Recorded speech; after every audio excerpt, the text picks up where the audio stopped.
what's actually worth mentioning again is that I've looked up some crime rate statistics, and the crimes are at an all-time high during Halloween. Most crimes are made against children, by the way, in case you didn't know. These are sex crimes, like, they call them. Sometimes the sex offenders of the society love to hide behind the trick-or-treating to harm the children. That's without mentioning also the gore stories of children's sacrifice, and not just livestock and blood being drank, right, by these sorcerers and warlocks and wizards, but we're talking about, the raping of children after having been kidnapped, and then the sacrificing these children unto Satan. These are the schemes of the enemy, and he's trying to bring havoc upon the world. And by the way, in case you wondered, Halloween is all about havoc. It's all about opening up portals, and people are affected mentally, spiritually, psychologically in their own, houses, in their own families, and we're going to be looking into that. So Halloween is a frightening night for more reasons than the costumes and the horror themes. Predominantly, it is a bad night because of the property crimes and violent crimes that blow out of proportion. Now, what about the DUI? Drinking under influence, people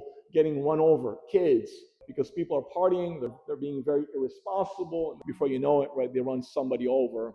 So is this intentional? This whole thing of Halloween, is it intentional? Yes, absolutely. Why? Because the enemy who's pulling the strings on top wants to bring more havoc upon the world. The question is, why is he trying to do that? Because he wants to create hopelessness in the hearts of man. Right? And the more people are hopeless, and the more they're sinking into a dark pit. When you bring fear into the hearts of people and tell them that it's all cool and fine, fear starts piling up, and people don't know about the repercussions of fear. But fear, as a result, causes eventually hopelessness to every person's child. Hopelessness. Keep them away from the true light of hope. And by the way, you've probably heard this before, but the greatest of all lies is what? Society pushes that, hey, Satan does not exist. This is the greatest of all lies, like someone once said. So Halloween is one of the weapons or tools that Satan namely uses against the society to break their mind, to break their heart, to break also relationships. And you'll see how. How does Satan work? How does he get into a house? Well, he needs legal ground, doesn't he?